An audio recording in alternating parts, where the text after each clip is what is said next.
Hi, this is Gail, and welcome to my live stream tonight. We are going to be talking about service dogs, about how to get a service dog, and who qualifies for a service dog. So there are basically 3 different ways to get a service dog. And that is, you're going to either completely DIY your service dog, or 2, you're going to be getting a service dog DIY with help from a trainer, or you're going to go to some sort of program, whether that's for-profit or nonprofit. So those are really your 3 options. I guess you could split for-profit and nonprofit down into 2 options and come up with 4, but those are your main options for how to get a service dog. Now, the question of how to qualify for a service dog, first you have to have a disability. And I know you're going to say, well, duh, of course, but not everybody gets that. Just because you have a health issue doesn't mean it pushes you over into the disability realm. For example, I have ADHD, which comes as a shock to no one, I know, but my ADHD is not severe enough to cause me to need a service dog. So if I only had that issue, then I wouldn't qualify for a service dog. Other issues like the head injury and the seizures and diabetes, severe asthma, not being able to walk well, those issues are all for me in the disability realm. So it's really important to know that going into it, because one of the first things that you need to do when it comes to how to get a service dog is you need to have a conversation with your doctor. So if you feel like you're impacted enough so that you have a disability that they can diagnose and declare is to the point where you have a disability, then you're going to need to get them on board, because some trainers, if you owner train and go to a trainer, some trainers are requesting that information. And if you go with any sort of program, they're going to require that. They'll have to have a letter from your physician usually, and that's why you're going to need to get them on board, and you're going to need to get them on board fairly early in the process, because a lot of what else you're going to do is going to kind of build on that. Let's see here. I got a message. Okay. So I got a message, and that was not in relating to the live stream, but I just want to make sure. Okay. So in terms of how to qualify, first you have to have that diagnosed disability. Then from that point, you have a decision that you have to make. And that is, do you want to completely DIY your service dog training, which is fine. The ADA does allow for that, the ADA law, which is the Americans with Disabilities Act. So they allow for owner training. Or do you want to do a combination of owner training and training with a trainer? Or do you want to go with a program dog? And if you want to go with a program dog, then what type of program do you want to do? Do you want to go for the whole thing where they do all the training from the dog? Or do you want to go with a sometimes private trainer? We'll do one where it's kind of a hybrid where they have the dog part of the time and you have the dog part of the time, but it's still a program dog. So those are really your 3/4 options for how to get a service dog, and in amongst those, the process from there, it varies widely.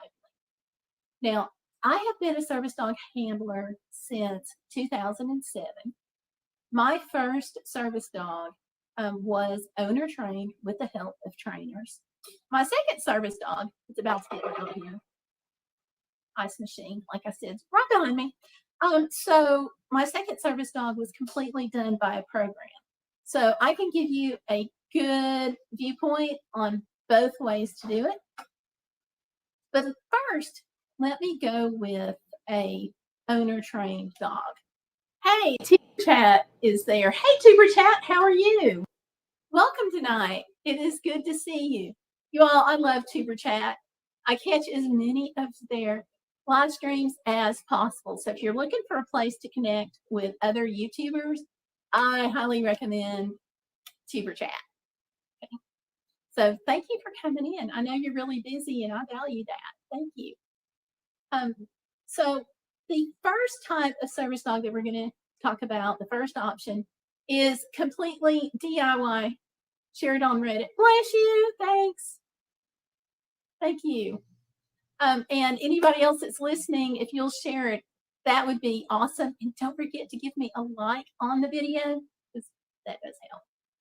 So, okay, completely owner training your service dog. That has the highest washout rate. And when I say your highest washout rate, I'm talking about the dog may need a career change at some point. And about 25, I read the other day, 25% of service dogs who are owner trained actually go on to complete that training and become a fully functioning service dog. So what you will do if you are completely owner training is you will select your puppy and you can go to a breeder and talk to them and find out, have they had stock that has been successful at what you need, or you can go to the pound. Either way you go, there's a couple of tests that you're going to need to do to determine if the service dog potentially has the personality to become a service dog, because not every dog does. And there's nothing wrong if you get in the process and your dog washes out. It's just a personality thing. Kind of like some people are really good at math and some people are really good at art. And that's just a personality. That's just ingrained. And you can't change that. You can't take somebody who really likes math and turn them into Leonardo da Vinci, just as you can't take an artist and turn them into a mathematician. So the testing is critical. You're going to need to do that. And then you take the dog home, you get all of its gear, and you train your dog and you work with your dog every single day.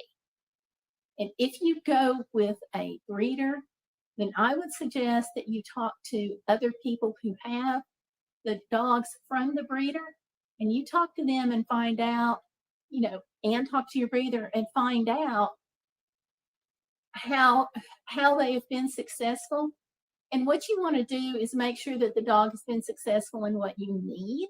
And I should have mentioned that a minute ago, and I got sidetracked because they're in with the personality.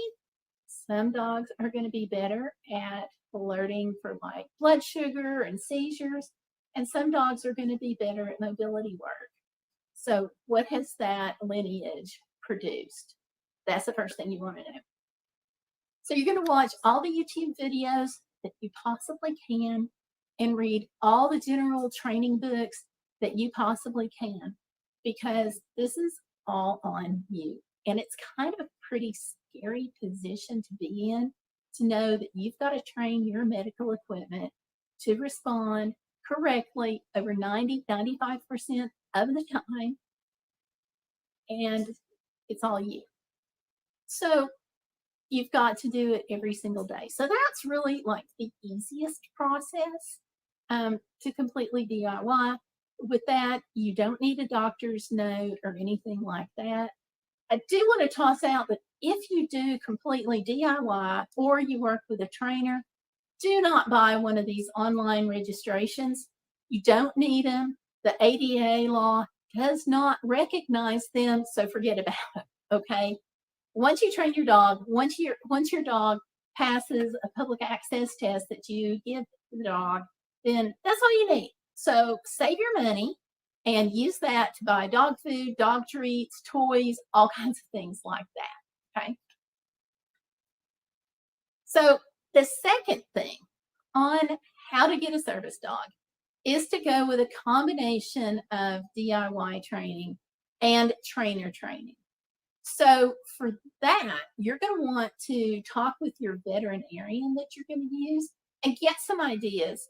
Tell the vet exactly what you're doing and find out from her or him if they can recommend any trainers. Because here's the thing. Again, with trainers, you've got that really high washout rate. And just because a dog can be trained by a trainer doesn't mean that the trainer has the skill set to go beyond the intermediate and advanced classes and really be able to train for what you need. Those are specialized skills. So if you're talking to a trainer to help you with a DIY trained service dog, find out their qualifications, where they went to school, how they learned what they're doing, have they apprenticed, and what kind of skills have they trained. Now, huge red flag, if they tell you that they can guarantee that your dog is going to be trained to detect seizures or trained to detect blood sugar, that's really not something that they can train. They can start them on that path with samples, but your dog has to have the innate ability to know your body changes, and that's how they alert. And I can get into some of the body changes, later, but they have to have that ability. So when you talk to a trainer, find out what kind of skills they have trained. Listen closely to what they say and what they don't say. Listen closely for them to tell you, like, if they have been successful and, oh yeah, they've done seizure dogs all the time. Most of the time they can train for seizure response, but not the alerting. Find out how long they've been doing this and talk to them and find out who has been satisfied and see if you can get those references and call those other customers. A lot of times what you'll hear is, oh yeah, so-and-so trained my dog. I just loved him or her. They were just great with my dog. Wonderful. Why were they great? What made that trainer better than other trainers? What was the difference in their training?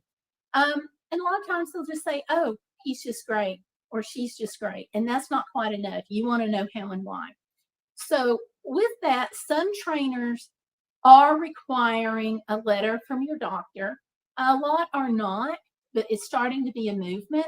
So talk to your vet, get some suggestions, talk to the trainer, and then find out if the trainer needs that letter. And if he does, go back to your doctor, who I hope you've already talked to, and let them know what's up. Because that's basically the process for that. You will go to the classes on whatever schedule you work out with the trainer. Some are twice a week, some are once a week, but you're in between that. You're going to be working with your dog every single day, in addition to those classes. With the owner training or with training with a professional trainer, you are going to lose your first year and a half easy. So that's because when you take your puppy that you've selected, the puppy has to grow and mature. They're only going to do that so fast. That's a huge reason for the wait list that programs have. So when that happens, just prepare yourself that just because you get a dog immediately, that's not going to guarantee the dog to actually be able to work. That will be easy, over a year, 18 months, possibly 2 years on the dog. So depending on the dog. During that length of time, if you're doing DIY training or DIY trainer training, you're going to be having all the expenses without, I don't want to say without the benefit, but your dog's going to be in training. So you're going to have problems with access. Federal law does not guarantee access to service dogs in training, only service dogs. And there are some states that don't allow access for owner trained service dogs until they've acquired the skills to be able to pass that public access test, whether you give them the test or not. So don't be tempted to rush the process, and a lot of people will.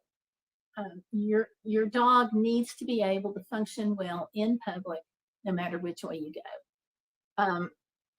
So plan on that year and a half, easy. Hey, Tanya Lambert's in. Hi, Tanya.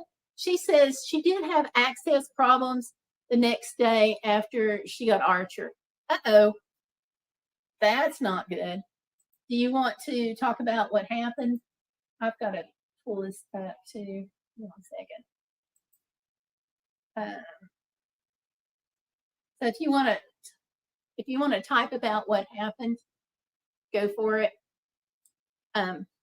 So you've got to be very aware, and you've got to do your homework no matter which way you go, because the difference in being allowed to take your service dog in training, you'll see that abbreviated SDIT. The difference can make a night and day difference with your dog. You can't expect your dog to be able to function at a festival if you haven't been able to take your dog to a festival because it's limited. So that's just something you have to work out in conversations with your trainer or in your general life, working with your service dog laws in your state. So the other way, that's 2 ways. The third option / fourth way on how to get a service dog is to go for a program dog. So if you're going to go to a private program owned, that's not a nonprofit. When I say a private program, okay, I'm talking about specifically those that are not nonprofit. You want to ask those trainers a lot of the same questions that we just talked about a minute ago in how did they train, what do they train, what are their dogs expected to be able to do, and how long their program runs. Also, you've got to look at, is the program over when you can't afford it, or is the program over for you when your dog is actually successful and able to pass that access test? Super important question if you're dealing with a private trainer. And it may be partially a hybrid situation where you will go and take your dog to the trainer, and you may have weekly classes up to a certain point, and at that point, the dog may go to the trainer's establishment or home for more training, and then the dog will come back to you and then go back to the trainer. That is how a lot of private programs seem to be operating now. There's no right or wrong. It's just whatever you feel like will suit your needs the most. And let's see. Okay, Tommy is saying that the hotel they stayed in to be able to get Archer tried to kick her out of the dining room. And she said she had to be calm because we were a brand new team and Archer was watching for his cues on what to do. Okay, that is not a good situation. The law is the law, and sometimes people are not versed in the law, or sometimes they just don't care, and you never know what you're running into. And I hate that happens. I really do. So that's kind of a general feel for a private program. Costs are everywhere. Some programs provide dogs for free. Some programs provide dogs for $25,000. It's anybody's. You're going to have to work that out with your trainer and pay close attention to any program that you work with. Also, watch out for some hidden fees and general fees. Like if you go with a trainer program, in addition to paying the trainer, when I was calling around to check about where to get my second service dog, my successor service dog, I saw that most trainers did not buy any gear. That was all on me. So as the dog grew up, that was going to be more purchases of gear because they have to be used to it, but it also has to be size appropriate. And that's something that you're going to have to work out. So that's one of the things to consider talking to your training program about. Now, the other way is to go with a nonprofit program. Nonprofit programs tend to be a little less expensive. But again, it matters with the program. So when I was looking this last time, I saw programs that were free. There's one out west that I saw for about $800 for their service dog. We'll get into that in just a minute. And I saw the programs that were astronomical.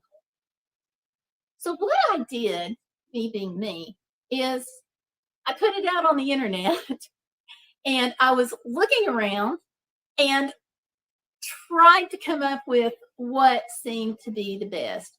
So it was really interesting because I wanted a prison trained dog.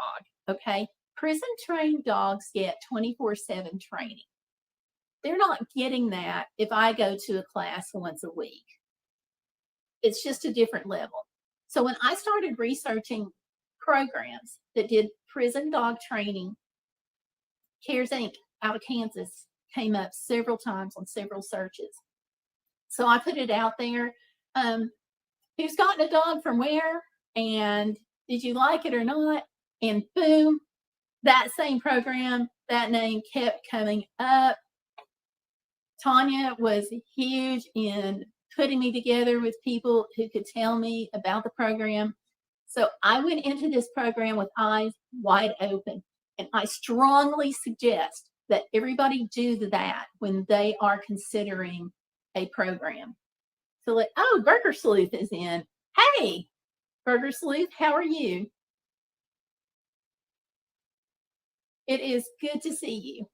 And Tanya's pointing out too that she had trouble finding a program that would change the training for multiple disabilities, and that was difficult for her.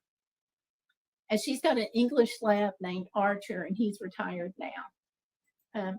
And of course, I have the lab named Gipsy, who is very active.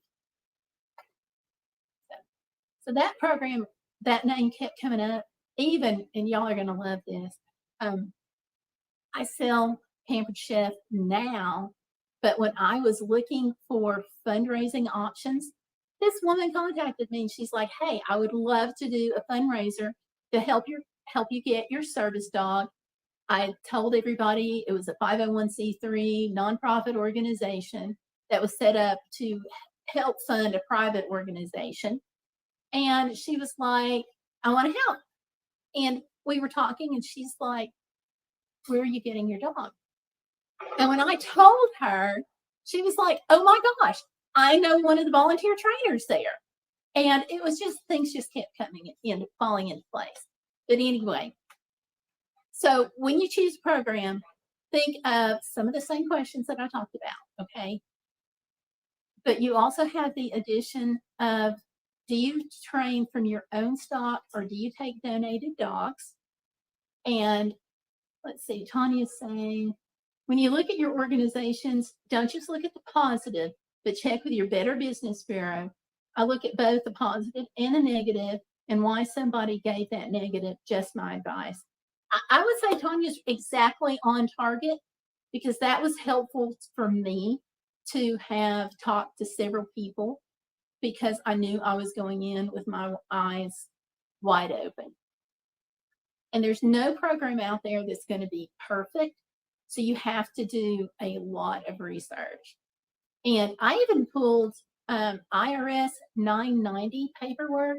For those of you all who are not familiar with the nonprofit world, the IRS requires every nonprofit to file annual paperwork. They want to know what the budget is of that organization, and they want to know like donated items and things like that over a certain amount.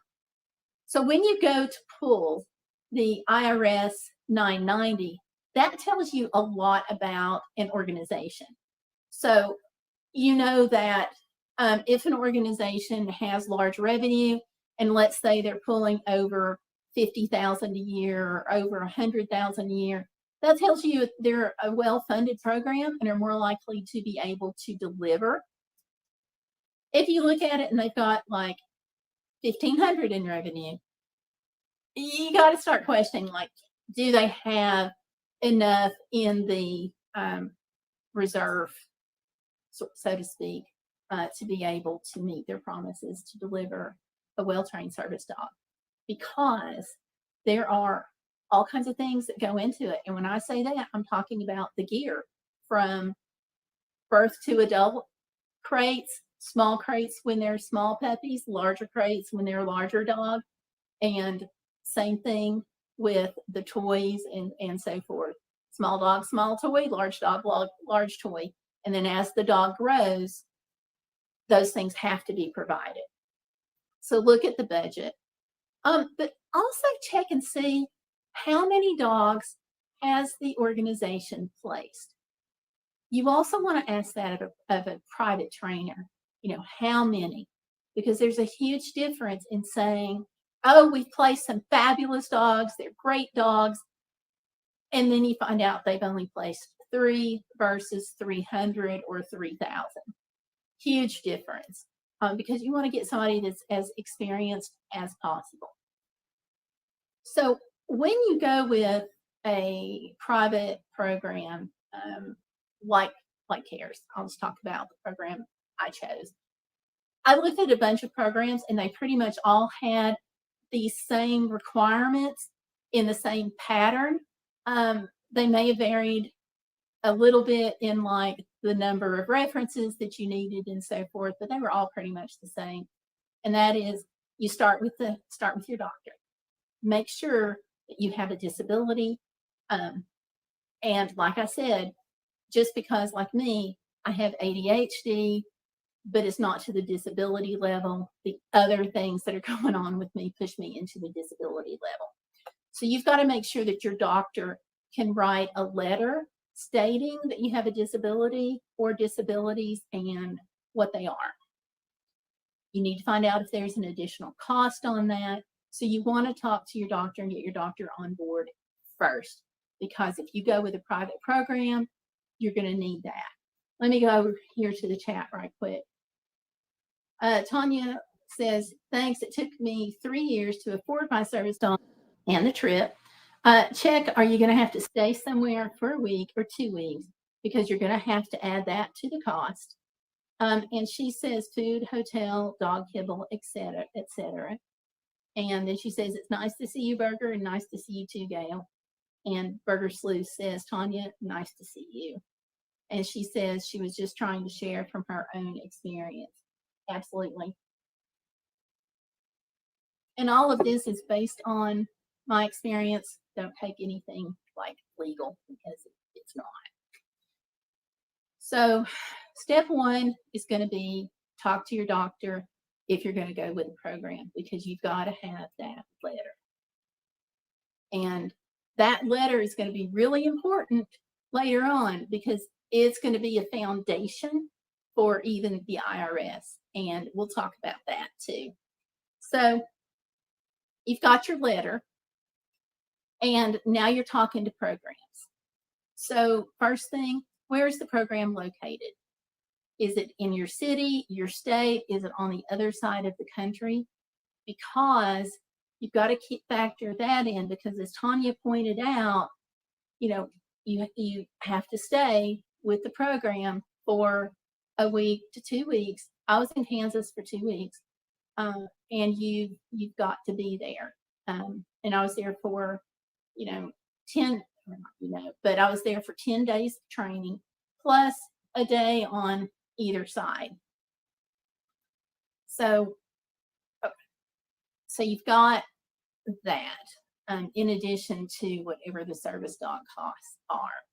So when you're picking out your program, you want to look at that.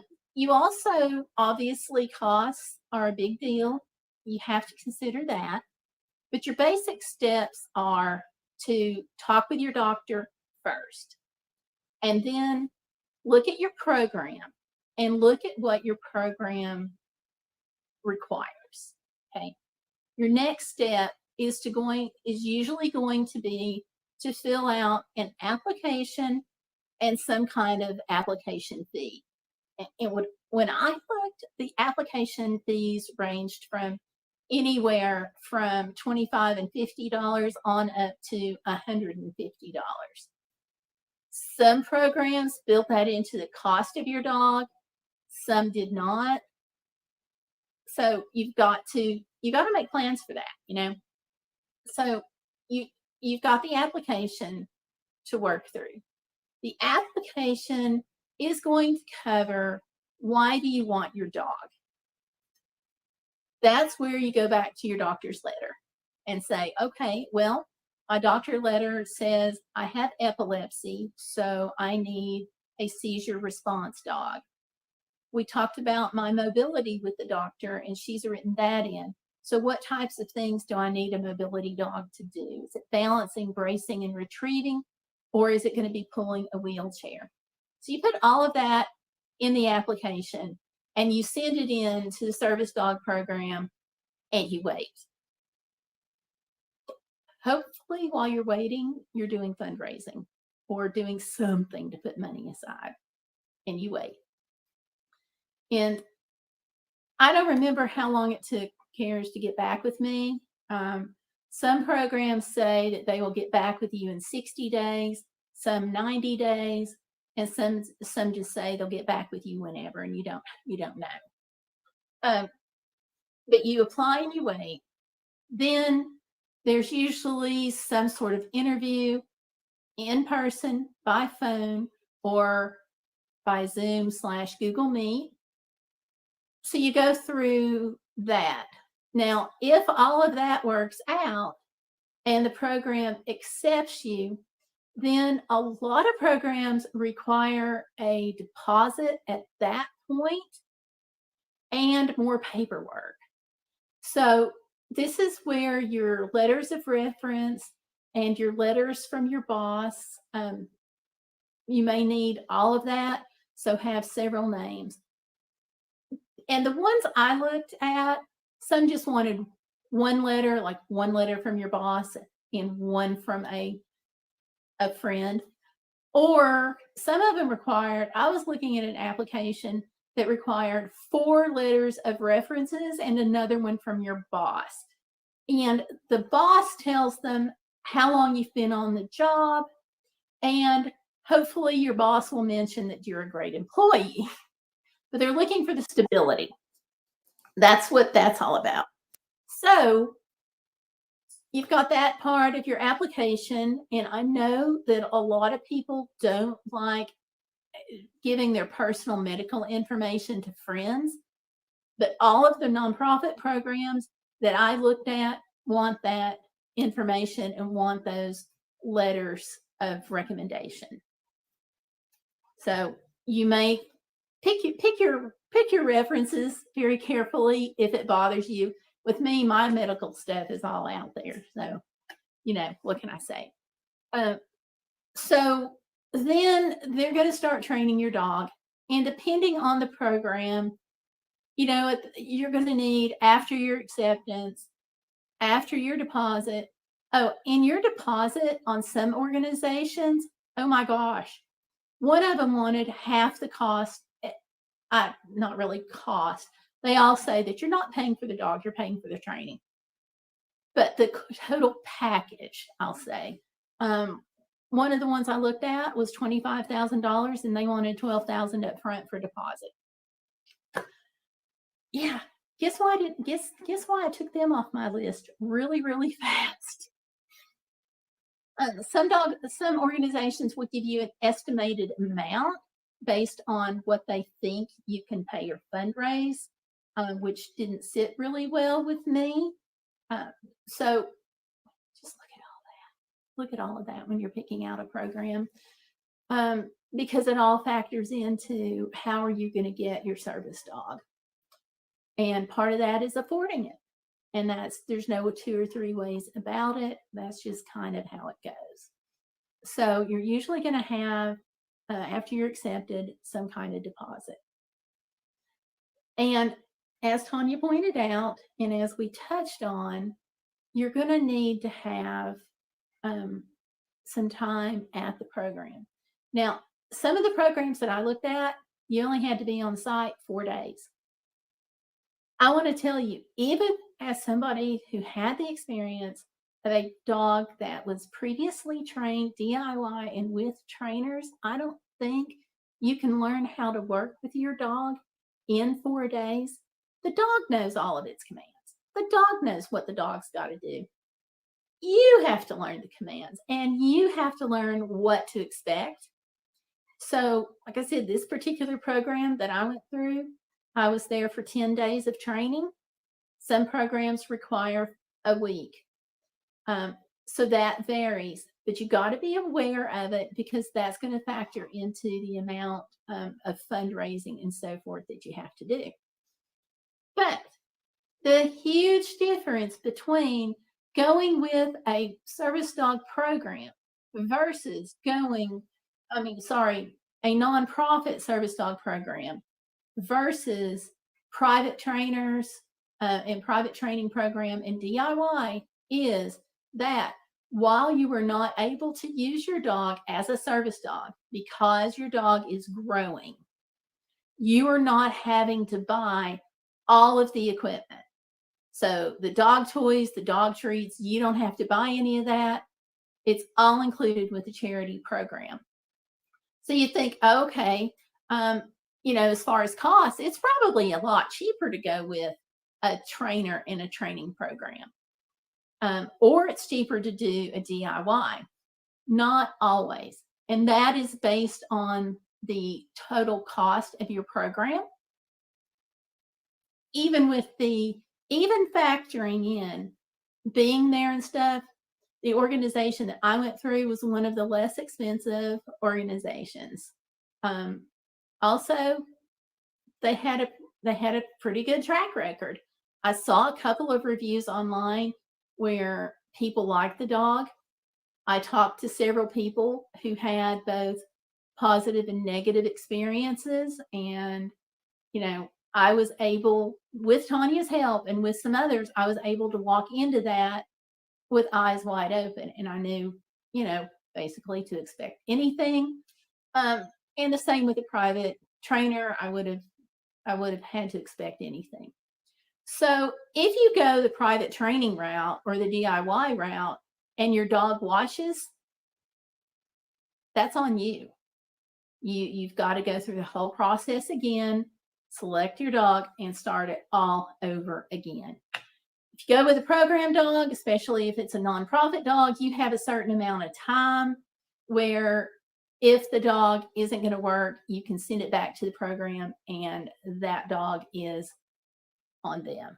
So, and there are different things that come into play on how you might want to work it out. A lot of agencies require follow-up. I just talked to somebody the other day. They have to go in and have their dog weighed monthly. I was shocked, but it made sense once they explained it to me. And that is the organization gets a report every 90 days on their dog for the first year and a half. That weight of the dog tells them how well the dog's being taken care of. One of the things that a lot of organizations ask for is just a basic financial report. There was one that wanted to see a copy of your IRS application IRS paperwork every year, so they could verify your income. And what they're looking for is, do you have the resources to adequately care for your service dog? Because that ain't cheap. So all of that in mind are some things. With all of that said, those are some things to keep in mind when you're looking for a service dog program. So that's the differences, and they are vast and far between. But there's one organization that I want to talk to you about, and that is, I accidentally closed out my browser, so give me just a second to pull it up. But there's a school out west, and the service dogs wind up costing around $800 plus time on campus.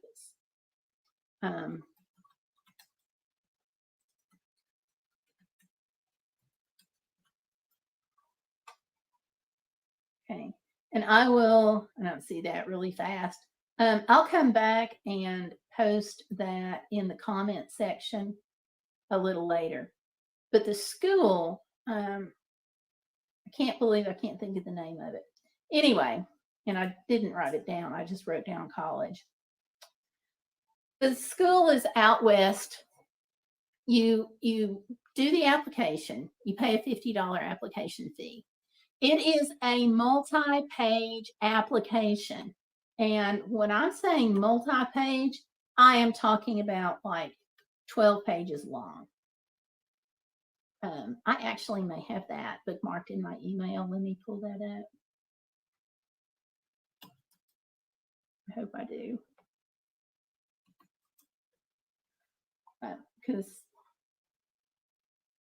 And this is really, I would say, the least expensive option.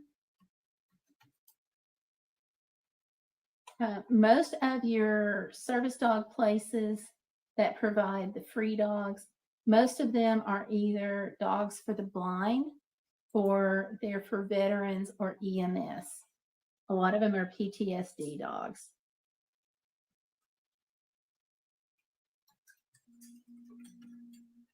Okay, I don't have it. But their process was complicated in that you get your information together, you send it in, you have the deposit, you pay $500, and then later there's another $300 fee. You go to their campus for a week and learn how to work with your dog. But they don't place a whole lot of dogs. And the reason is they're a college. So what happens is the students are assigned a dog during like their last year of college, say, and they are given the dog to raise and train. And it's my understanding that if that dog doesn't pass the public access test at the end of the training, that can affect the student's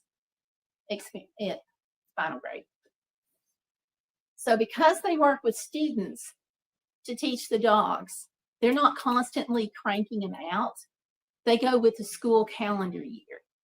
So that gives them around 9 months of the year to train, instead of the traditional or more typical 18 months to 2 years. They have the dogs that they're training for that length of time, but it's going to take longer for you to get a dog. So if their graduation only happens once and only happens in the spring, they've probably got that dog for a couple of years, but that's the only graduation. So you have to be there when they tell you for that program. A lot of programs, it was really interesting. They have kind of rotating graduations, and you've got several options in the year. I looked at one program, and you go to the program initially, and they did, I think they called it a bump, and that is they bring all the dogs in the room. They have all the potential clients in the same room. Everybody's interacting with the dogs, and the dog is picking who they go with, which is kind of a neat idea. Most of the programs that I looked at, other than that one, yeah, they go through their lineage, see which dogs have been most successful at producing pups that will do what you need. And you are given the dog and said, here you go. But like I say, there's also a few months there that if the dog doesn't work out, you can send it back. Some programs, and this is what bothered me about some that I looked at, you never own your dog. They can come and pull your dog at any time on just about every program if you're mistreating them, if they're not able to pass public access, but some programs you never actually own your dog. And I want to be able to own mine.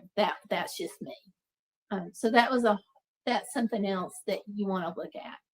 When you DIY or you own or train with a trainer, program dogs where you're working with a private trainer, you're going to own that. You're going to own that. So let me go back in here to the chat. Tanya said, oh, Burger Sleuth has to go. Well, thank you for coming in, Burger Sleuth. I appreciate that. Oh, and Valerie Reese sneaked in. I did not see you, so welcome. It's good to see you all. And Tanya says she had good and bad experiences. She was just physically, it was very taxing for her. Hers was only 5 days, but she thinks that was due to medical needs of hers. And said, no, my dog had to retire early due to arthritis. That doesn't happen with all dogs. And then she asked any questions, anyone. And scrolling back up, she says, if you're getting a second dog, the company you got your first one through may push your application to the front quicker if you're getting another dog. Yeah, I saw that mentioned on several organizations, but not all of them, but some of them do that. She said that the dogs only work for a certain number of years, and that can be cut down if they get injured. And she says, no, Giardia was not cool, and I had to call my vet from a state away so that we could coordinate to get him some kind of help so that I could get it to the vet right after I got home. Sorry if I'm talking so much, guys. I was just trying to help. This is a really good idea for a live stream. Good job, Gail. Tanya, you're awesome. And oh, we've also got Candy, the wee service dog in here, another service dog handler. Thank you also for coming in. And Tanya says, Cares tells the story that Sarah, the owner, about a time where they actually took a dog back. Yeah. And they say they have to have verifiable information that the dog is not being cared for. So if your dog gets picked up by animal control for being out of control, that's a really good sign that the agency may need to step in. So yeah, things like that. Also, there was something I wanted to pick up. Dogs work for a set amount of time. They're saying now that dogs work typically around the 10-year point, but your dogs can work a lot longer than that. It just depends on what they need to do. For example, my first dog, one of the things I needed him to do was retrieve dropped items. And so once they learn that, and if you have a diabetic or seizure alert dog, and they learn that, they're always going to be working their entire life because they want to play. I don't want to say too loud, but they want to play fetch. My service dog is right around the corner here. So whenever he hears that word, he comes running in because he thinks I've got something that I'm going to throw. So they are always going to want to play fetch. With diabetic alerts, seizure response, those are the kind of things that they're always going to be able to do. My dog Tomlin was working into, he was 13, and he was working into like almost his last few days because it was fun for him. And so if you have a dog like that, your dog may be able to work until like the last minute, basically. And they get really used to going places with you, and they like that. Now, some dogs, they want to retire, and they will tell you. when they're tired of going places. There will be signs and stuff. But it all depends on what your dog does. If you have a mobility support dog, that dog's not going to work 13 years. They're going to have to bow out, and that's okay. Let's see. In my experience, some parents will get upset because if you don't allow your service dog to be pet. And that actually happened to me. And Archer did have a paw injury because of the child, which is actually illegal. Yeah, no. There's a reason why you can't pet service dogs in public. Case in point, Tanya's experience. And she says, no, Archer doesn't do mobility anymore, but he still does seizure alert and getting help and picking up things. And it's the F word. And she says, Archer heard that word. Sorry. Sorry about that. I hope I didn't cause too much of a problem for you. But yeah, so it kind of depends on what the dog does as far as how long they can work. And Tipsy is a mobility and medical alert and seizure response dog. So he will retire from mobility much sooner than he will for blood sugar. Now Pipsy has developed a problem with his back and hip, and we're working on that with the program. They are training a successor dog for him, but he is right on the money when it comes to the whole seizure response. I didn't even know I was having seizure problems, and he kept alerting. Then I went for my regular checkup to the doctor, and boom, she changes my seizure medicine, increases the dosage on my seizure medication, and his constant alerting stopped. But he's got the blood sugar down pat. So he is always going to be a service dog because he already has those skills and they're well honed.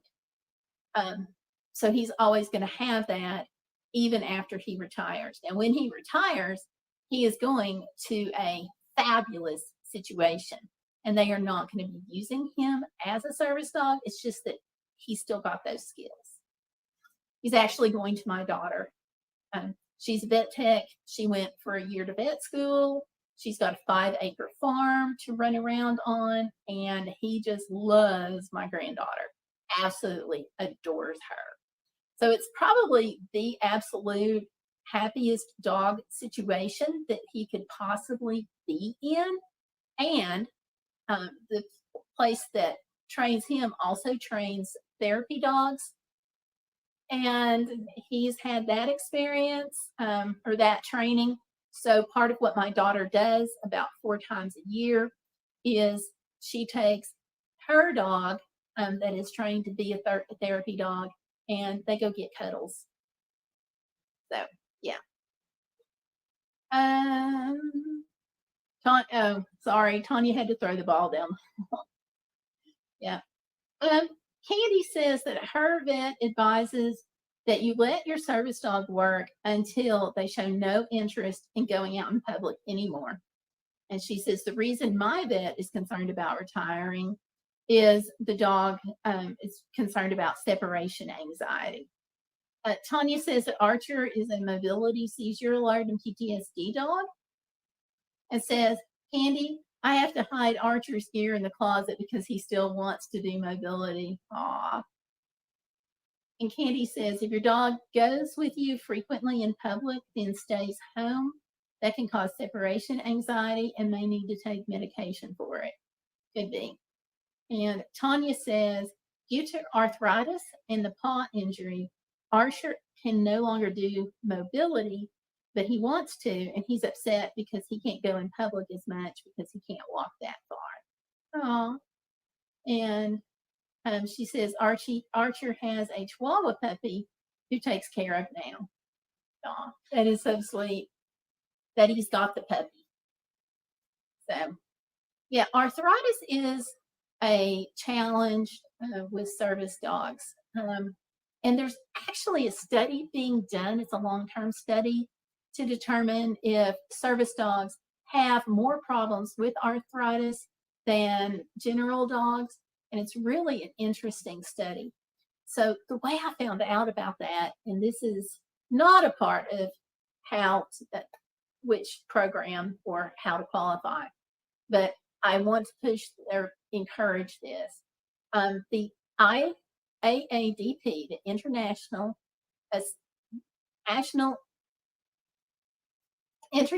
Assistance Dog Partners Organization, helps sponsor an annual eye exam for working service dogs. It is free of charge.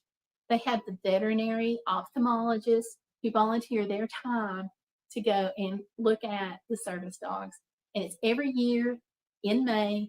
You have to register in April, and it is completely free. At the same time that is happening, the vet school that he goes to for the eye exams have this study going on.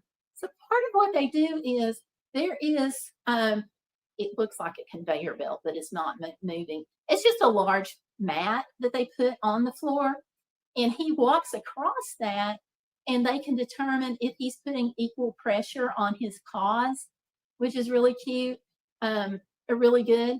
And this poor dog just absolutely did not want to work on the mat that was right in front of us.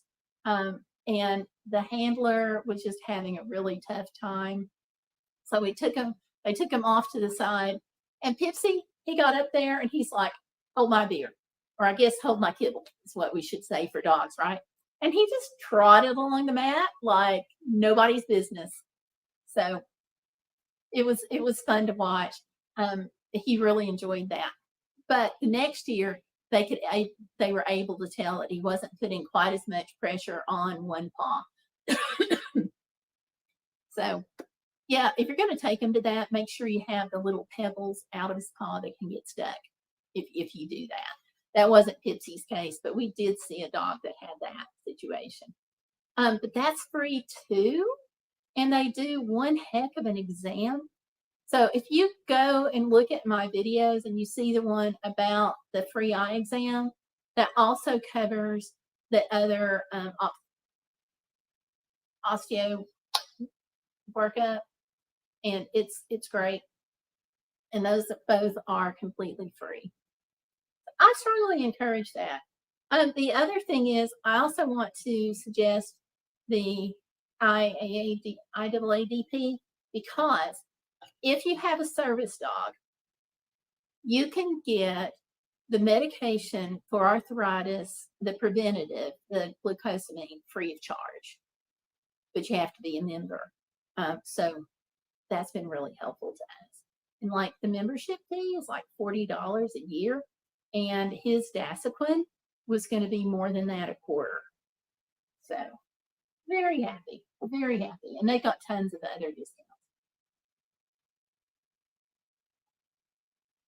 Now, I've got my sticky note here about the IRS. So when you're looking at what program to choose and how to get a service dog, one of the reasons why you want to go first thing and talk to your doctor is you want that letter, which includes what's wrong, and it's also a prescription, because as you have the service dog, your service dog is medical equipment, which means depending on if you itemize your taxes and how you do your taxes, all the expenses of your dog may be tax deductible. So your insurance on the dog, any wellness plan that he's under, kibble, TOIS, TREATS, that may be all or in part tax deductible. I am not a tax person, so talk to your accountant, find out how this all works, all the ins and outs. But yeah, it can be tax deductible. So that letter serves as some proof to the IRS. That's what our accountant told us. and we actually do turn in all of his receipts and stuff to see if they can be deducted. And there's a lot that goes into that. So there you go. Also, if you are being evaluated for SSDI, supposedly, as far as like any kind of income requirements, supposedly they look at whether or not you need a service dog and some of those expenses when they go to renew your application.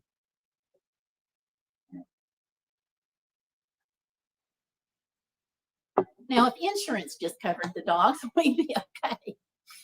And the other thing is, on insurance, they do suggest that you have both health insurance and liability insurance on your dog. Go back to the chart. Do you pay for a membership to that organization? Yeah, the IAADP is $40. But I love them. They actually, they're part of the sponsor for the eye exams. So the eye exam costs, or ortho workup, I don't have to pay for either one of those. You don't have to be a member, but they do help put that together. So I do like it for that. It's the International Association of Assistance Dog Partners. And I'm going to put the link down in the chat box. Well, I just dated myself by saying chat room, didn't I? I've been online since like 1995, so terminology changes. But there it is. Membership's like $40, and you're getting the Dasequin. You apply for it, so it's like a little grant. And when they approve you, they just send the medication. You have to have your doctors, your vets fill out the application for that, but it's just no big deal. And yeah, our vets never charged for it, for the filling out of the paperwork. So yeah, the IAADP, and I've got that link posted. At least I hope it posted. Yep. And they have minimum training standards that your dog has to meet to be a member. So yeah, and along with that, there's a long list of other discounts that you can get. So discounts on your gear, discounts for shoes, all kinds. There's a list. So you'll want to check that out. But for me, I have found it to be much more cost effective because, like I said, the Dasequin is covered with them. So, and the other thing is, I think, and this is just my experience, okay, from having my first service dog, Tomlin, trained as owner trained with the help of trainers and going through a program, I think that there's a little bit of a air of legitimacy. Like, I think society is more accepting of a program trained dog. Not that they're ever going to be great at accepting service dogs. Some people are, but you're always going to have this random person who just is obnoxious. Yeah. Tanya says that care can be expensive. So if you're going to get a service dog, be well aware of the cost for vet care. Gear wears out, and you have to replace it, and food, etc. And Candy says she's asking about the service dog, the international organization. And Tanya says, that's great. I looked into that, and the vets that are in my area do not participate in that, which really stunk. My vet's looking into it, though. Do they accept owner-trained service dogs? I think so, but you'll have to look at their membership. Let me, because it's in, they've got the code of conduct. Good grief. But this, and they're pretty upfront that it's not an insurance program, that it is a membership. And Tony says, I didn't want to get a second dog yet because Archer is still young and I don't want him to feel left out. Plus, it's expensive. The price went up with the organization that I used. Yeah, it did. The organization that we went through is $7,000. So obviously, if you can get in with the college where the trainer trains the dogs, that's $800, and that's a lot less. You still got to get there, and you still got to spend your time with the organization. And one of the organizations that I didn't look at this organization, but I talked to somebody who had gotten their dog through them. There was one that you paid $25,000, and then the trainer came to you and you paid the extra expenses for the trainer to come out and work with you. And the trainer brought the dog out and showed him how to use it. But you're talking about, flying the trainer out to you and the hotel bills and food and things like that. So they still had a chunk to pay. And I guess we could do a live stream on monthly expenses too, because owning a service dog is a lot different than owning a pet. And so the expenses are different. When we had pet dogs, they got fed Old Roy dog food, just the store brand. I think it was Old Roy that we went with. And they ate that through their entire lives. With Tomlin, we switched over to a different dog food. With Pipsy, we switched over to yet a different dog food. And that's because with him doing mobility work, I wanted to give his joints as much help as possible. And that dog food is expensive. It runs me like $100 a month for kibble. And you got to factor that in. But yeah, and that's not including the trip, which is now 2 weeks. And like Gail had to stay 2 weeks. I only had to stay 5 days, but my surgeon had to put his foot down. I got you. Yeah, for us, they did training Thursday and Friday, and then we had to go out Saturday and Sunday, and we were required to go places. Like I spent quite a few dollars at Walmart, and we had to go to restaurants and stuff like that, which I am still grateful to you, Tanya, for telling me that I needed to expect to go to restaurants, because when I was factoring in my budget for the trip, I didn't factor that in. And so it was very helpful to know. But one thing that really helped was finding a campground, and we found one in Concordia that was not too far from where we were going for their training. And that campground cost us $100 because they went on a donation, and they didn't take a donation for the first few days that you were there. But if you were going to be there another 5 days, they asked for a $100 donation. So we spent the whole 2 weeks at the campground with dump station, water, and electricity for $100 total. So I am forever grateful on that, because when we went, gas was spiking through the roof, and we paid $5.35 a gallon for gasoline. I about needed oxygen at that point. Tony says, don't get me wrong, I love my service dog, and the bond between a service dog and their handler is not like a bond between a pet and an owner. It's stronger. Oh, yeah. I would 100% have to say that too. And Tanya asked Candy if she's ever thought about getting a second service dog when it's time. Okay. That's a really hard thing to look at. And Tanya says, we didn't factor that in either. And the fact of the reason was I couldn't eat solid food at the time because I had had surgery on my stomach.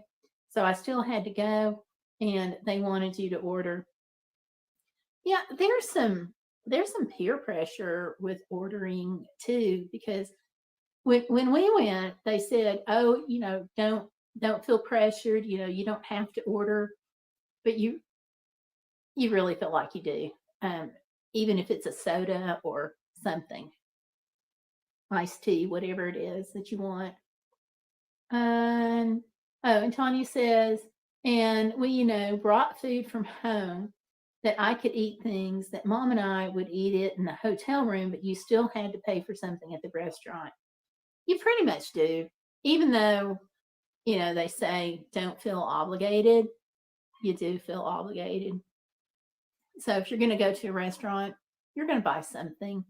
Um, I can't go into Walmart without buying something. And they were like, on that, they were like, don't feel obligated, but it's going to, you're going to see something that you just can't live without. That's how Walmart works.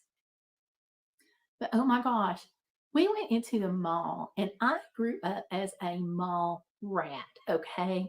I then got a job. One of my first few jobs was at the mall. So I really like malls. But here there aren't any because they're all closed. And they did their public access test at the mall. And I was so excited to like be in the mall. But don't worry, I was super nervous too because of the access test, which is appropriate. I was so excited to be at the mall. I was like, "Can we stay after the test? Will they let us?" And they're like, "Well, sure, you're at the mall." And I'm like, "So we really can stay? I can shop, I can walk around." Because at the one mall that's by us, they don't, or it was by us. There's not one now, but they were not really friendly to service dogs. And when they found out they didn't have to allow service dogs in training, they didn't. So I was so excited. But anyway, Tony says, "I was worried when I heard Gail was going to use CARES. I wanted to let her know if every little cost that I found on my trip so that didn't get her by surprise." Yeah, I really appreciated that. I really did, because I think part of the contrast too is when I go on a trip, I'm used to buying a lot of my own food and cooking a lot of my own food. So it had not clicked in that we were going to go to restaurants and I was going to have to buy it instead of cooking it. So that was hugely helpful. Now, I still did a couple of things where I threw something into the crock pot in the RV, then let it cook all day, and then we ate it when we got back. That was still helpful, but yeah. Tony says, "Did anybody come up to you at the mall? My mom had to interfere a couple of times until we were taking a public access test, but they couldn't interfere with me and the dog." I didn't have that happen, but I had John with me, and if it had happened, he would have stepped in. So no, I didn't have any problems with that. But it was heart stopping for me at the part where your dog has to be able to walk away with a stranger. Oh my gosh, that is like my worst fear, that my dog would. And I understand it because dogs had to be put down when EMS had to be called and their person was unconscious or whatever, and they went into protection mode. I get that, but it's so scary for me as a handler, to know that they are trained to walk away with just anybody. And that was part of the access test. He passed. I mean, he passed with flying colors. But we even tested that. I was in Memphis, in the western part of Tennessee, and I was meeting another service dog handler. Her dog is in the same position. So we had never met before. So what we did was we work it out, and it's like, you take this leash and I'll take this leash, and we'll go in two opposite directions. And Pitsy just trotted away. And he did turn around and look back at me. So, which reassured me. But on the other hand, I have the assurance of knowing that if I fall unconscious somewhere or if I have a seizure, mine are grand falls. So if anything like that happens, I know EMS can get to me. And I have information in his saddlebag and TREATS in there that I, switch out monthly so he can have fresh ones and he'll be taken care of. And Tanya says the funniest part for her was when they laid all the dogs down in a line and they were putting the balls back and forth in front of them. Yeah. My husband, like literally the day before the test, I had to talk him out of buying BALLS to play FETCH with Tipsy because he's like, we've got this dog and he plays FETCH and I can't wait. So, I mean, like we went to Walmart and he bought this canister of tennis balls and I'm like, no, don't do that. I didn't even know that was part of the test. And Laurel, Candy, the wee service dog, Laurel says, yes, I'm going to get one next year so Candy can help train the service dog prospect. Good idea. Very good idea. I have talked to so many people who have done that, and it's worked out really well for them. And Tanya says, Archer was the only one whose eyes never left the tennis ball. His body was completely still, but he turned his head or bounced his head up and down following the tennis ball. I hope he didn't get up and chase it. Because I'm satisfied after seeing Tipsy going after balls at home. I'm satisfied he would not have passed that public access test if we had used those tennis balls. Yeah. And something else too that I made a note of to mention on Tipsy's medical care, you've got to factor that in some of the ownership costs. I do think maybe the next live stream we can talk about monthly ownership costs of this dog. But one of the things that I wanted to do was put him on the Banfield wellness plan. We use Banfield Vet because they're across the country and they've all been great. So what I did was as soon as I knew the class dates, before I even had the dog, I called Banfield and I set up the appointment for when we were coming home. So literally the plan was to come home and go to the vet on the way home because I wanted to make sure that he was A-okay and get everything charted that he was fine.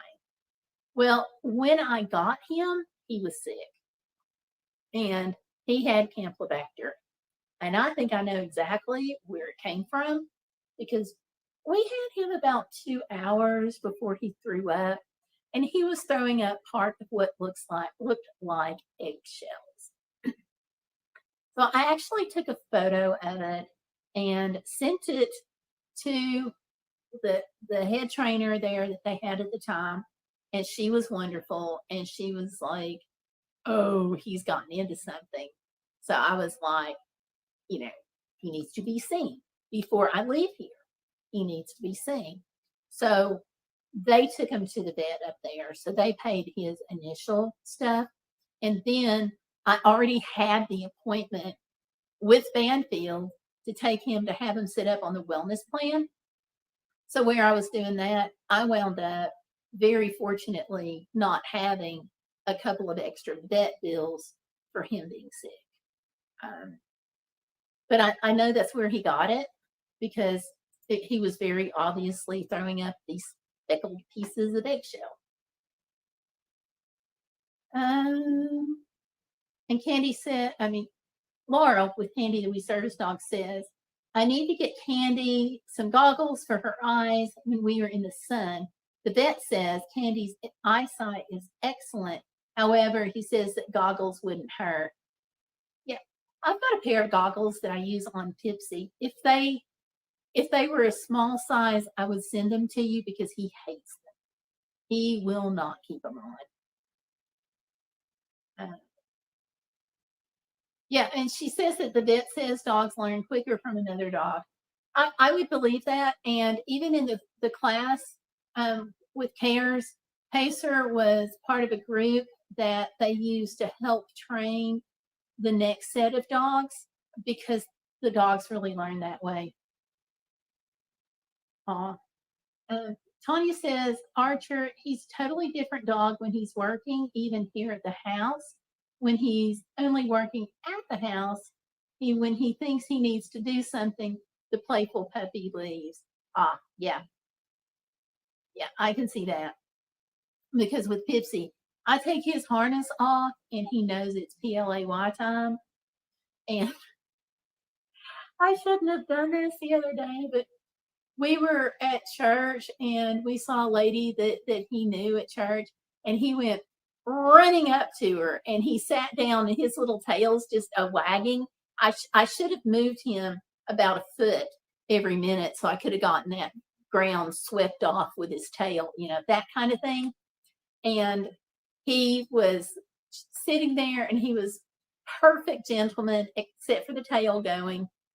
Didn't move a muscle other than to sit there, and he looked at me and he looked at her, but never moved to get out of the sitting position or whatever. So I called him to me, told him to stand, and he came over to me, and he was just kind of slow, but he came and he ducked his head kind of down, and I was like, okay, you're off duty for the moment. And I said, let's get undressed. That's what it's called when you take the harness off. And I pulled the harness off of him, and he knew immediately it was okay to go to her to get petted. So we have 2 people at my church who I want him to be very familiar with, and I want him to get the pets from those 2 people. They both have medical training. So if I'm ever at church and something goes wrong, they can step in, they can take care of Pipsy. They're huge dog people, in addition to having the medical knowledge for being a first responder and also a nurse. And so I want him to be happy with them, but he very much knew that no petting until I took that harness off of him. And then when I called him back after a minute or so, maybe 2, and when I called him back, he came walking slowly. He wasn't real happy about it, but then he let me put the harness on, and he immediately flipped to professional doggy mode. So yeah. Also, Laurel says, I appreciate my vet because she's very knowledgeable about service dogs. She also has a lot of hands-on experiences with service dogs. That is huge. Absolutely huge. One of the reasons why I went to Banfield is because it was one of the larger vet practices in the county where I lived, and they even took care of some of the police canines. So I knew that they were, capable of handling the most difficult situations.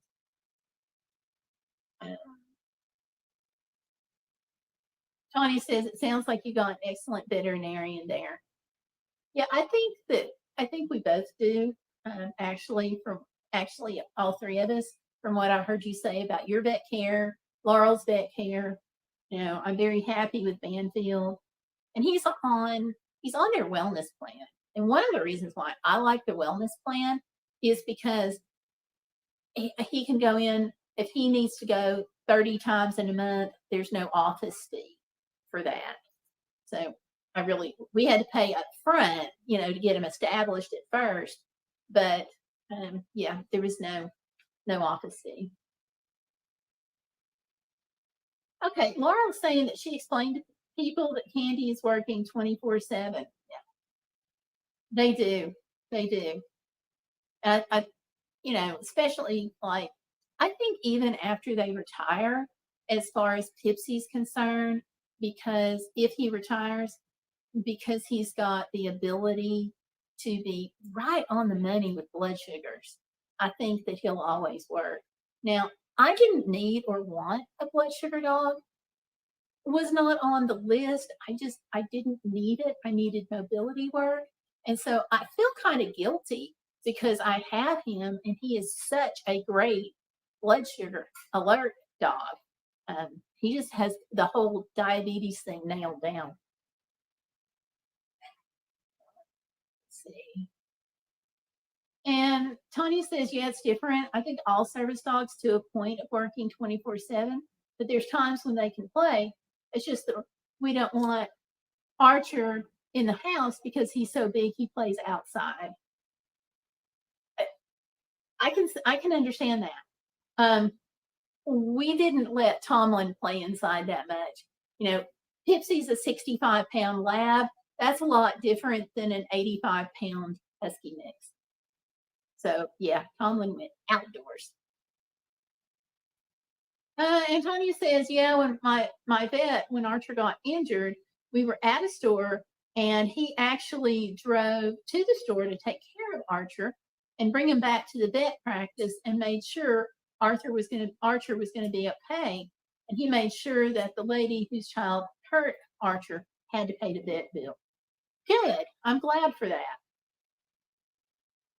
You know, and I've said before, if somebody hurts Pipsy, we're going after him. I like literally yelled at this guy in Walmart because his dogs were snarling and snapping at Pipsy as I was going down the aisle and he saw us and came on down the aisle anyway. And his dogs were in the buggy, which they're not supposed to be, and started snarling and snapping. And I was like, hey, get your dog out of there. And he was like, well, he can be in here. Nobody's ever said anything to me. And I'm like, well, it's only service dogs. You know, there is that little thing there. They've got this sign up on the wall that says only service dogs. And I was holding them to it. So he was kind of smart-mouthed about it. But I did find out that day, if you have a problem at Walmart and somebody is acting the fool and it's interfering with your and your dog's working capability as a team, you can ask to have them removed. Bye-bye. They're gone. They do have to allow the handler the opportunity to come back in the store without the dog, but they didn't opt to do that. So I'm really glad that they had to pay the vet bill. Oh, and ESAs are sometimes a problem, and Tennessee has made it illegal for ESAs to go a lot of places. So that law helps. And Tony says some dogs just do that. My friend Anne had blood sugar problems, and Archer alerted to her blood sugar from the minute he met her, and he wasn't trained for that. That is so cool. Laurel, Candy We Service Dog, says she can be sleeping in another room, but she'll alert me, her, or respond to any of her disabilities. That's great. And Tanya says, Candy, you and she are very in tune with one another. That's great. It's huge. You have such a strong bond with your service dog animal. There's just nothing else like it. So, yeah. All right. Oh my gosh. I just looked at the time. Oops. And Candy said that Candy only plays inside. We do go for walks, not only to potty, but to do nose work. There you go. Super helpful. And by the way, I've got my phone here and my computer here. So I'm in the den because in my office, I was taking something down off the bookcase and it tipped, and all of my shelves came crashing down. It was like dominoes. So hubby was great. He went out and bought me a bookcase, spent all day putting it together and getting it all set up for me and stuff. But I've got, we have got some stuff that we've put up, but it's still, my office is trashed. So that's why I'm in here. And I've got my phone here and my computer here, so I can see the comments. So anyway, back. Tanya says, when Archer knows I'm sleeping, he checks on me according to my mom, at least 15 to 30 minutes. And if I need him, he'll come up from the other room and wake me up. Aww. And she says, service dogs are so much help. I don't think people realize just how much our lives depend on our dogs. I agree. And it's something that I think that the general public just can't understand unless they have a service dog. I don't think that you can understand the bonding or the need or the trust that we have in each other as far as handler and service dog unless they've got a dog, because it's so different from having a pet. And like with Tomlin, when he passed away, oh my gosh, it just felt like my life was over, and once I got through the grieving process, I was like, when he just passed away, I was like, I don't want a dog. Don't talk to me. I'm never getting another service dog. And then I started realizing how much I really did rely on him. And even that, for me as a service dog owner, handler, that contrast of having him and then not having him, I was like, yeah, it's time to look at another dog. And it took me forever. I started looking at organizations the fall before the spring that he passed away. And I did not fully make my mind up, I'm going to say, for probably another 9-10 months. But that's me. I'm just like that. Don't even talk to my husband about me going car shopping, because it takes months for me to buy a car. Let's see. Oh yeah. Tanya's hitting on another one too. She says, I think a lot of people think it would be so cool to bring my dog everywhere, but when your life is in their paws, it's totally different. I agree. I think that there's a perception of some members of the public who think that we're just wanting our dogs with us all the time, and they don't get it. I don't think ESAs factor into that, because I don't think they get ESAs either, and there's value with ESAs. You just can't take them places. But I just think they don't get either, not unless, unless they've been there. Okay, Katie says she also hides high value treats around the house so she can go hunt. When she hears that, she goes looking for the treats. Aw, we do something like that. I'll take pieces of kibble and tell him to go find. So, and he loves that. I bet Candy does too. And Tanya says, "Oh, Candy, that's a wonderful idea. It's been real difficult for her to adjust to Archer's retirement. I think it's harder on me than him." I can understand that. After having lost Tomlin, that's definitely something I can understand, because I have more. I mean, obviously he passed away, but it's still the idea that you don't have him there anymore to work to help that part. She said you were grieving him. That's perfectly normal.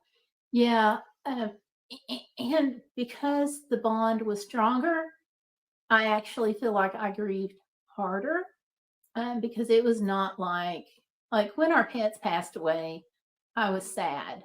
But when Tomlin passed away, it was just like my world had just come crashing in. Plus, it was 2020. His death didn't have anything to do with 2020. It was just another thing on the list. So, yeah, but it was really hard. Tony says, for people like me and Gail, and I know for Candy as well, if our dogs get distracted and miss and work, we could really be in a big world of trouble. Yeah, we can.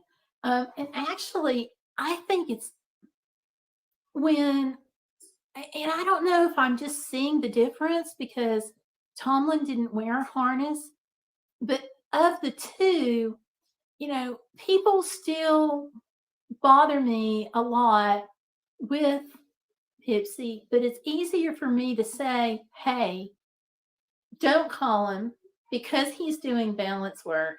Because if you call him and he moves suddenly, I could fall. So, like, they get that easier. Where with Tomlin, they would kind of argue with me. He would be in his vest, so he wasn't actually like in a harness. So people were less likely to touch him and give me a hard time over that. But when they wanted to touch him, then I had a harder time getting them to back off easily.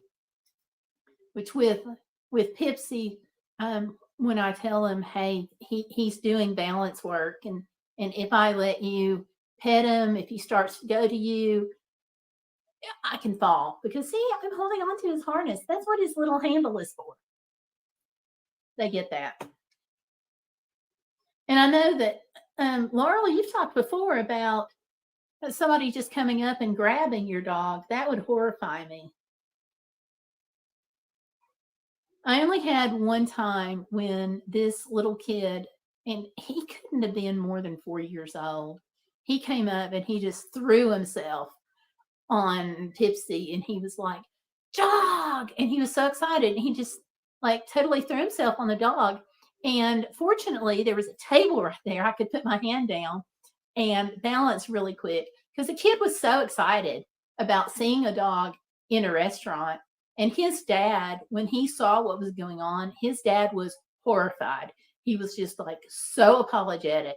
And I was really glad. I'm like, your son, as far as I'm concerned, is not in trouble because he's little. But thank you so much for understanding what's at risk and the importance of not petting the dog and not just throwing yourself on the dog, because there was zero warning.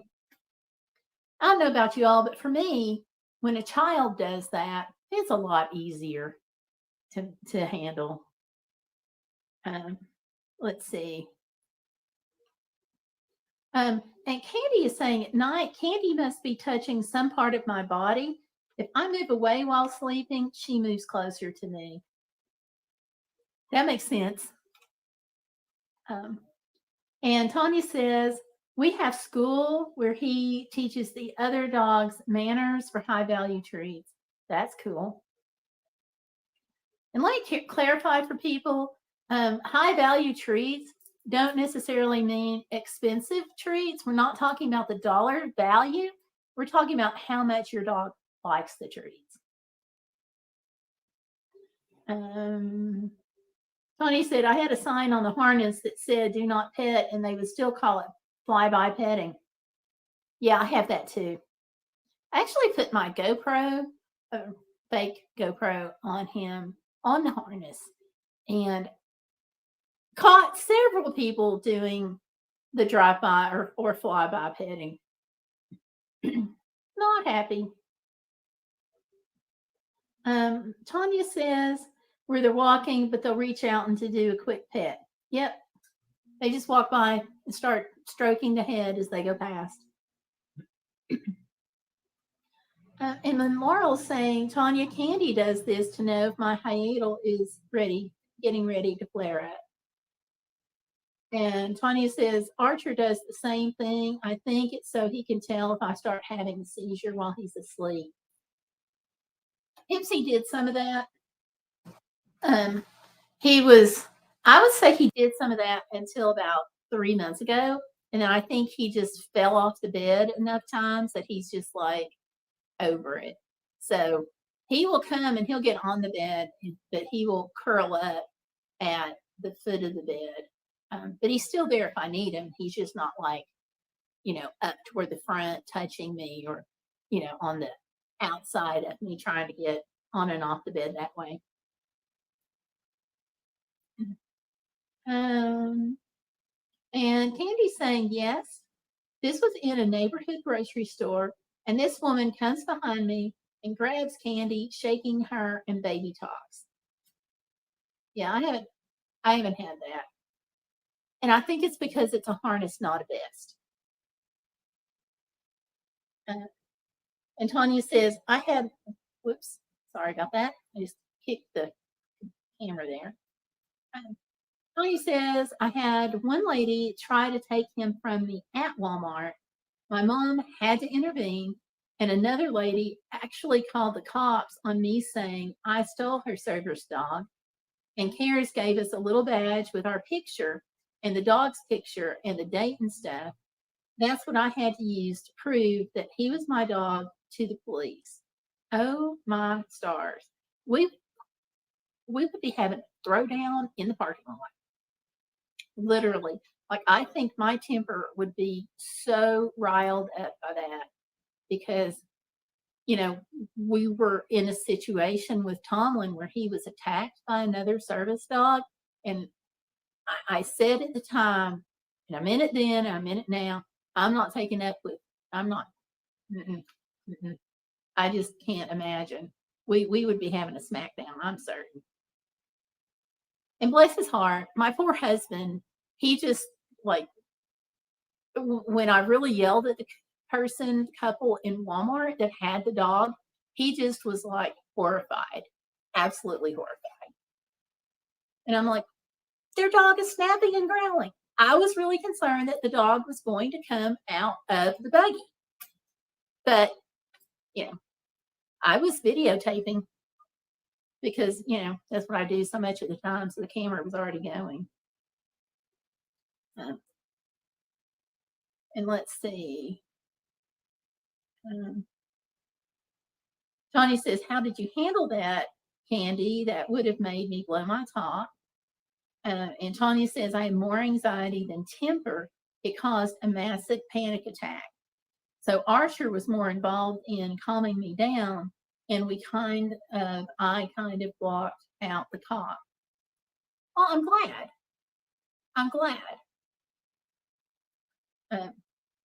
I just can't imagine somebody behaving that way. That is awful. I know that the dogs are a theft risk, but while you're standing right there with the dog, I don't get that.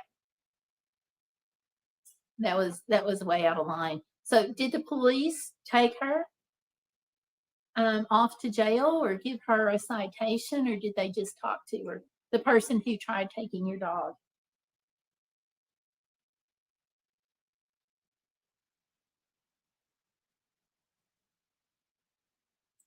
And let's see.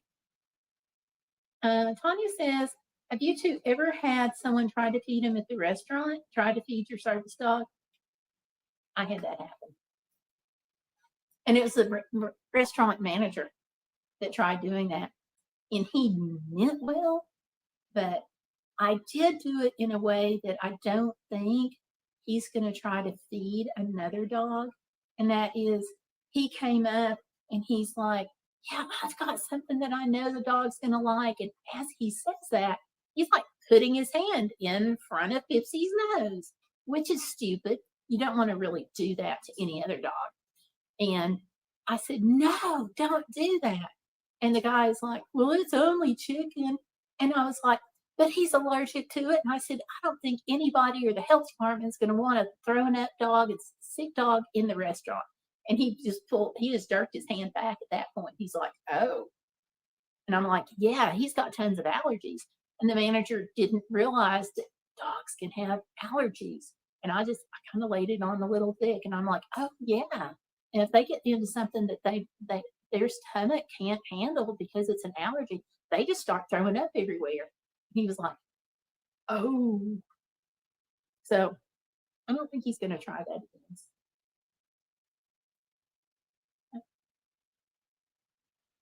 And Candy is saying, Candy the research dog, Laurel, is saying that Candy stayed calm. And she just looked at me like, Mom, what is wrong with this lady? And I did have an anxiety attack afterwards. Wow. Well, I'm glad that Candy stayed calm. The woman is very fortunate that she picked up a service dog. And I have to tell you, I kind of expected this guy. Laurel and I went to a restaurant together when I got to meet her when we went to Ohio, which was really, really cool, like way cool. But the server would not leave us alone because he was all about candy, all about candy. So, and Tanya's saying it's very understandable that you had an anxiety attack, Candy. I'm glad everything worked out. Me too. I cannot imagine somebody coming up and putting their hands on my dog like you two have experienced. And Tanya said, do you think a manager would know better? He should.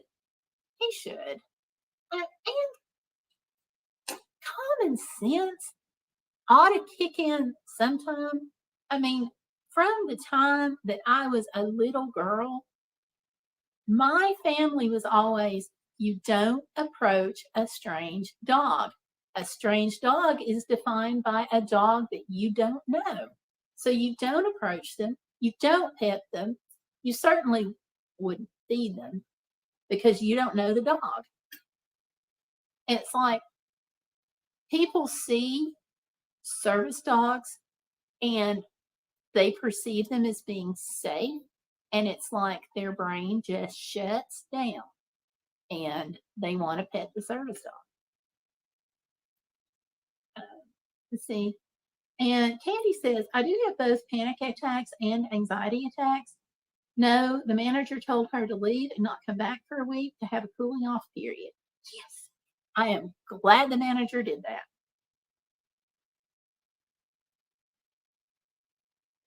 that. Tanya says, if I had a dime for every time I heard, but it's just a dog, I'd be rich. Yeah, I've heard that some. And Tanya says, yeah, their brain does just shut down. And poor Archer, he's definitely noticeable. My guy is a very large dog, and he looks like a big teddy bear. So that part is not fun. I understand that. Pacer is small. Pipsy is small. Sorry about that. And people want to pet him, but not as much. They take. It's like I said. The problems are different with having Pipsy versus having Tomlin. And Tony's saying, yeah, their brain just shuts down, and poor Archery's definitely okay. I read that.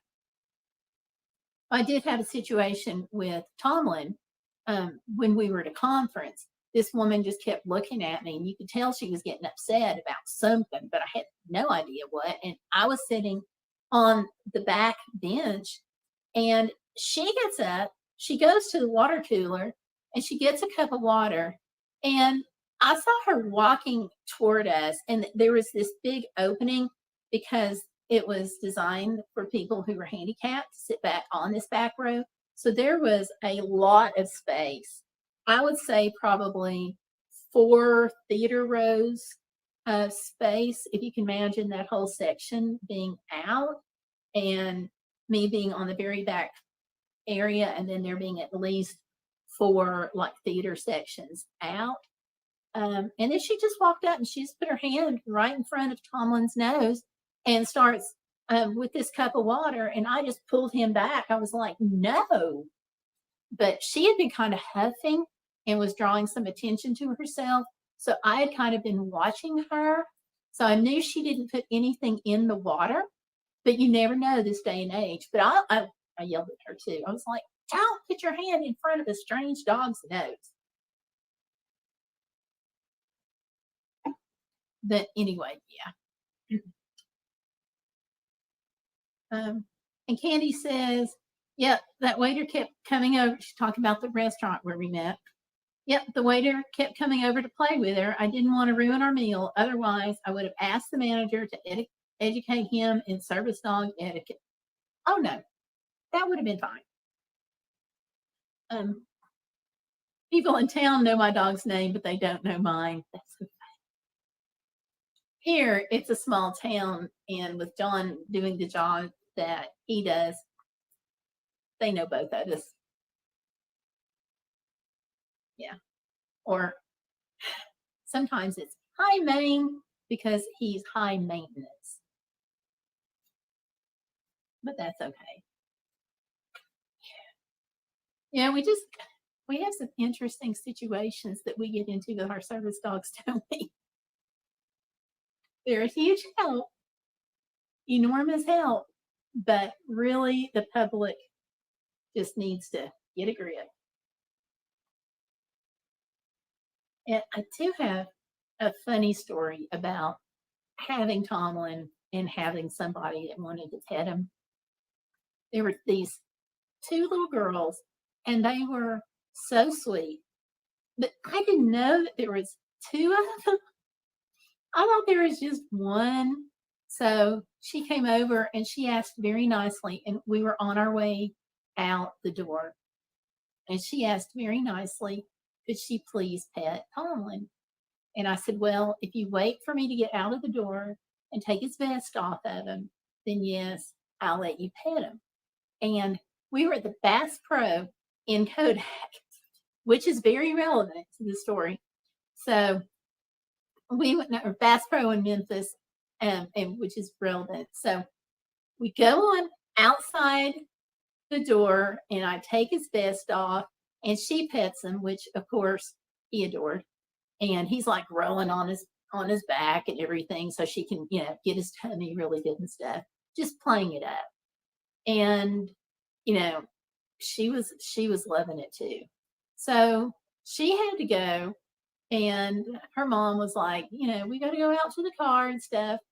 And John had walked up at about the same time, and he said, do you feel like walking across the parking lot, or you want me to just go get the car? And I said, well, if you'll go get the car, that would be great. So he took Tom and went out to the car. Well, he had been gone about probably a whole 15 seconds. And then the sister of the little girl, who was even younger, she was like, can I pet your dog? My sister got to pet your dog. I want to pet him too. And then she was all about, she wanted to take care of dogs when she grew up. And he was just a really nice dog. And could she please pet him? And he was well out of earshot at this point. So I told her, I said, I'm sorry, he's not here, and he's a service dog. So he's got this special purpose, and I can't let you pet him. Like if we're in a store, you can only pet service dogs, when you're outside. And I went through all of this with her and kind of in detail about what to expect from service dogs, because I was trying to make her not cry. And then I told her, I said, do you come to Bass Pro Shop a lot? And she nodded her head great big. And I said, well, I'm not from Memphis, but I go to the Bass Pro in Kodak, on the other side of the state. So if you're ever there and I'm there with Tomlin, just remind me, and we'll go out of the building and I'll take his vest off, and you can pet him then, and you can pet him great big. And I said, I tell you what, I'll even let you have extra time petting him. That made her so happy. So she held on to Daddy's hand, and she just goes skipping out, and the dad's like, thank you. So I figured probably she was bugging her dad from then on to take her to the Kodak Bass Pro Shops. But she was so cute. So yeah, let's see. We have somebody else who has joined us. The Service Dog channel is here. Hey, and welcome. Good evening to you also. It is good to see you. I think you're a new face, aka handle for here. So that is awesome. Oh, I got you. Yeah, I just pulled up your channel. I love that you have 75,000 for the first violation. Yes, I love that. And I know who you are now. My mind is on a dimmer switch tonight. Yeah, Texas Service Dog Team. Like I said, dimmer switch. So, all righty. Well, I'm actually going to have to go because I have low battery alerts now on my phone and on my computer. So I am going to have to scoot.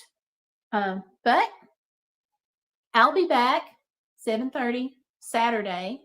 And tomorrow, oh my gosh, I may pop on for a little while tomorrow because tomorrow is the release ceremony and I couldn't go in person, but they're going to be announcing the winners of the release. And I am just so glad that they are live streaming this. So I may do like a reaction video or a short live stream. I do not anticipate that we're going to win, but Pipsy is the only service dog that's in the running for any of the relays. And we were a finalist. And just to have made it, they said they had thousands of entries and they're doing it tomorrow night. Nobody knows who's going to win. I'm sure, the tightly held group, but like none of us who finalized know who's going to win. But I'm just so excited and so honored, to have been considered part of the release that I may pop on for a little while after that because I feel like just getting to this point. So in the entertainment section, they put us in under pets, which I'm like, he's not a pet. And they're like, but that's the category we've got. So you've got to go with this. And I'm like, okay. But, to get past thousands of entries to be one of 5 finalists in the pet category, and then that's under like the entertainment heading. So, they've got several different categories under entertainment, and there's only one really for the entertainment category because they're only giving out 5 total. But we get, we're kind of the silent, hidden part of society when we have a disability. And so to have been selected as one of only 5 finalists in the release, to me, is huge. And we talked about they're live streaming it from a historic theater in Atlanta, Georgia. And we talked about me going, but we just couldn't make it work. But yeah, it just sounds so cool. So we'll see. So I may pop on tomorrow night and give everybody an update and let y'all know how it goes. So, all right. Well, I got this other thing here. Let's see. What is this for? Oh, you're talking about the release? The relays they're calling it the Emmys of the internet. So if you've got reels for Instagram, Facebook, so forth, then we were invited to submit. And so we did that. It's a film festival. So the reels are going to be shown on the big screen. Which is kind of part of why I wanted to go, plus the whole like red carpet thing. But yeah, Emmys of the internet. And we're the only service dog team who had a video accepted. So I'm excited. This video clip has it's been used so much. I mean, I had, okay, the Disability Rights Florida, I think is the name of it. I'll have to look it up, or maybe it's Disability Awareness Florida. They use this same clip in their educational promotional video to go out like to all the schools and places across Florida. And they have it in like 2 or 3 different languages, even. And it really is designed to educate the public about service dogs.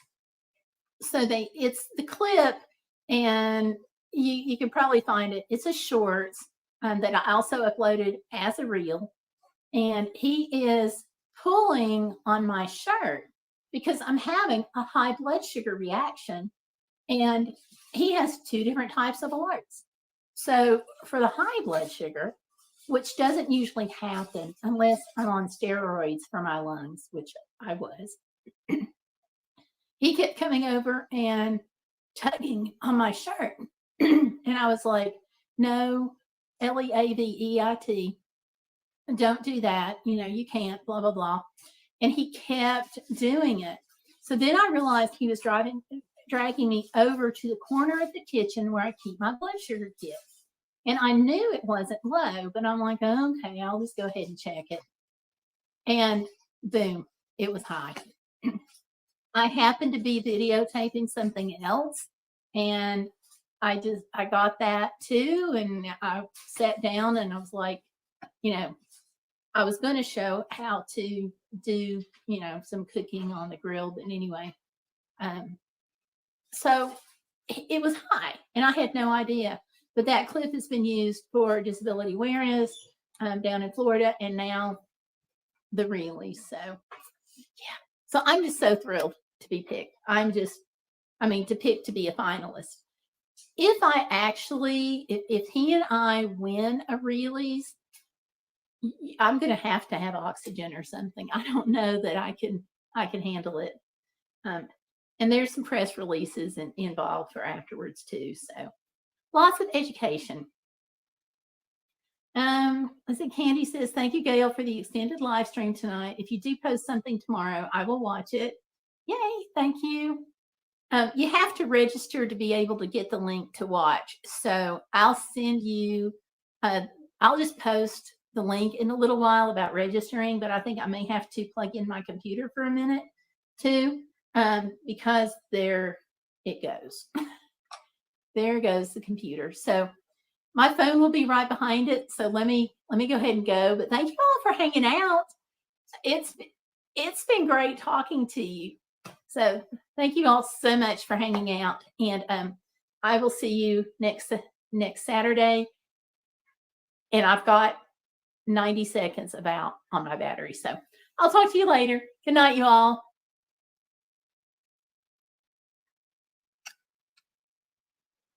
There we go.